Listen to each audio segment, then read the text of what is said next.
Nobody in the village believed he would last a week. Not his father, who had watched him abandon every task he ever started. Not his neighbors, who had stopped expecting anything from him years ago. Not even the elder who gave him the rule, because she had given similar rules to similar boys and watched every single one of them quit before the halfway mark. The difference this time was not that Reuben was more gifted. It was not that he was more motivated.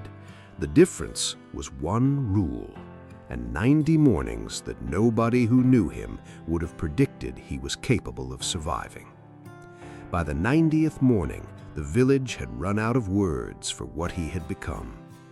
In a valley town ringed by ancient hills, there lived a boy named Reuben, who was 17 years old, capable of remarkable things, and completely uninterested in doing any of them. He was not stupid, he was not broken. He simply had a gift for finding the most comfortable position available in any situation and remaining in it as long as the world would allow. His father was a carpenter, a man of early mornings and sawdust and quiet pride in finished work, and watching his son sleep past the sun's rising every day was the specific grief of a man who loves someone and cannot reach them. Reuben's days followed the same architecture: rise late, begin nothing of consequence, find company easier than solitude, conversation easier than effort, laughter easier than labor. He was liked well enough by everyone and building nothing for anyone, including himself. He had talent in his hands that the carpenter could see clearly and the boy could not be bothered to discover. And the days stacked up the way idle days do, quickly, without memory, leaving nothing behind them. If something in Reuben's story is sitting uncomfortably close to something in your own, if you recognize the architecture of his days in the blueprint of yours, subscribe to the Bloom Catalyst right now, like this video, and share it with someone whose potential is being quietly buried under the weight of their own comfort. Because the rule that changes Reuben is simpler than you expect and more brutal than you are ready for. The elder lived alone at the eastern edge of the valley, in a stone house surrounded by a garden that had never once looked neglected. Her name was Vera, and she was 70 years old and had the particular quality of very old people who have stopped being impressed by excuses. Not because they are unkind, but because they have lived long enough to see what excuses cost the people who rely on them. She had known Reuben since he was a child and had watched the same pattern that his father watched with the same quiet concern and considerably more patience. She sent for Reuben on a morning in early spring, not a request, a summons, and when Reuben arrived at her door, she was already in her garden, her hands in the soil, not waiting for him. She did not offer him a seat. She did not offer pleasantries. She straightened from her garden, looked at him with the clean, direct gaze of someone who has no time left to waste on indirection, and said, "I'm going to give you a rule. One rule. 90 days. If you follow it without a single exception, I will tell you something about yourself that will be worth more than anything else you will learn in this valley. If you break it even once, the 90 days start again from the beginning." Reuben asked what the rule was. Vera said, "Every morning, before the sun clears the eastern hill, you will be standing outside this door. Not sitting, not almost here, standing, ready. What happens after that will depend on what you are ready for." Then she turned back to her garden and said nothing more. Reuben stood at her gate for a long moment, trying to decide if this was a serious proposal or the eccentric habit of a very old woman with too much time. He decided to find out. The rule sounded simple. That was the first deception. Reuben arrived the next morning, the very first morning, 3 minutes after the sun had cleared the eastern hill. Vera was already inside. The door was closed. He knocked, she opened it, looked at him, said, "Day 1 starts tomorrow," and closed the door again. He stood at the gate in the early morning light with the specific indignation of someone who has never before been held to a standard with no exceptions. He almost left. He almost decided the whole thing was unreasonable.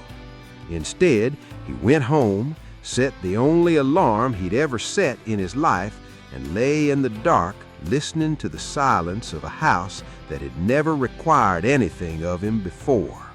The first 30 days were a war, not a dramatic war, not the kind with visible battles and clear victories, the quiet war internal, of a boy whose body had been trained for comfort, fighting a rule that required something different every single morning, regardless of how he felt, what had happened the night before, or whether any part of him wanted to comply.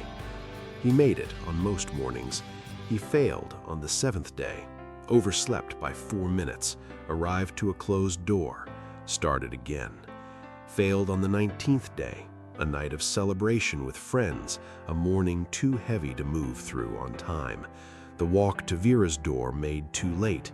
The day 1 starts tomorrow received in silence. Each failure sent him back to the beginning.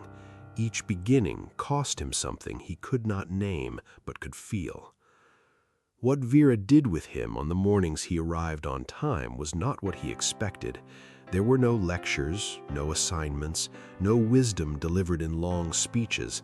She simply put him to work, in her garden, on the stone path that needed repairing, on the wood pile that needed splitting, on the roof that had needed attention since last autumn. She worked beside him without commentary. When he worked well, she said nothing. When he worked poorly, she showed him once how to do it correctly and expected it done correctly after that. The silence of those mornings was the most instructive thing Reuben had ever experienced, because in the absence of conversation, he had nothing to do but pay attention to the work, to his own hands, to the specific satisfaction of a task completed before the valley had fully awoken. He did not recognize it as education. It did not feel like education. It felt like labor. It was both. If you are watching this and you are somewhere in the middle of your own 90 days, in the valley between where you started and where you are going, where nothing feels certain and nothing feels finished, like this video right now, share it with someone who is fighting the same war, and subscribe to the Bloom Catalyst. Because what happens to Reuben at the halfway mark is the part of this story that no one who knew him at the beginning could have predicted. At day 45, the halfway mark, something shifted in Reuben that had no dramatic announcement.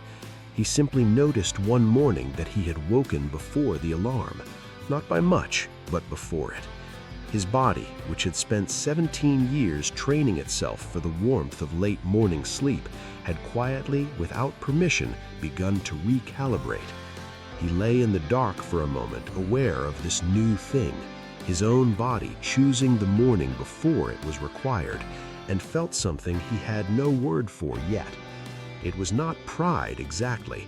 It was closer to the feeling of meeting someone you recognize but have never been formally introduced to.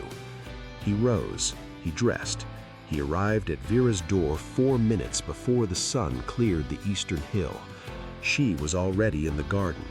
She did not acknowledge that he was early, but she handed him the better tool. The 90th morning arrived without ceremony. Reuben was standing at Vera's door before the sun had even suggested itself above the eastern hill. In the deep pre-dawn dark, fully dressed, completely awake, with the easy naturalness of a man for whom this hour had stopped being a battle and become a belonging. Vera came to the door, looked at him, and for the first time in 90 mornings, she smiled. not widely, but completely. She invited him in, sat him at her table, and poured 2 cups of something warm. Then she said she would now tell him what she had promised, the thing about himself that was worth more than anything else he would learn in the valley. Reuben waited. Vera said, "You are not lazy. You were never lazy. You were simply unproven. Lazy is what people call potential that has not yet been asked the right question. The 90 days was the question. You are the answer."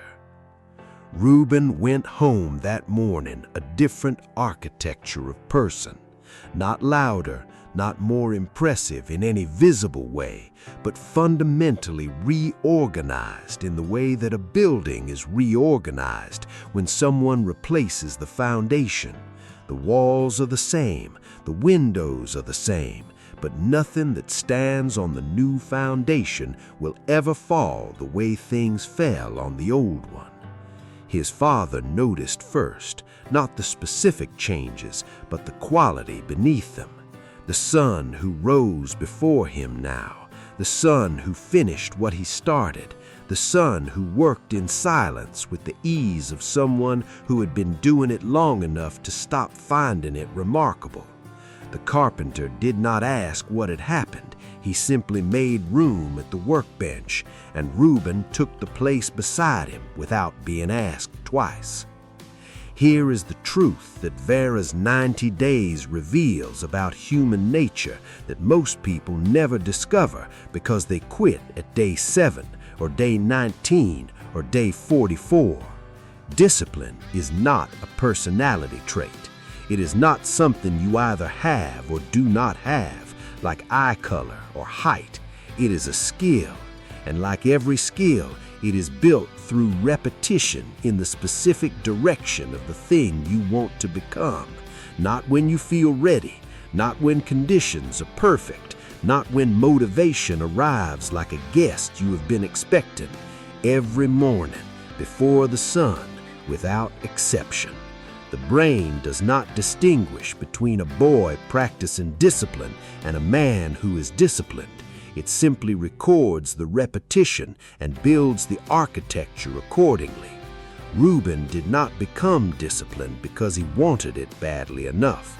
He became disciplined because he showed up 90 times, and his brain had no choice but to build a structure around the behavior he kept repeating.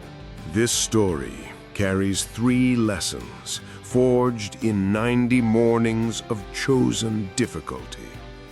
The first, the rule is not the point, the repetition is. Vera's rule was not about arriving at her door. It was about building the neural architecture of someone who does what they say they will do, regardless of how they feel when the moment arrives. Every time Reuben showed up when he did not want to, he was not just arriving at a door, he was laying one more stone in the foundation of a man who could be trusted, first by Vera, then by his father, then by himself.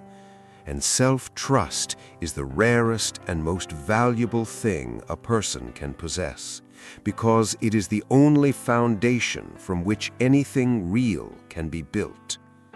The second lesson, failure that sends you back to the beginning, is not punishment, it is precision.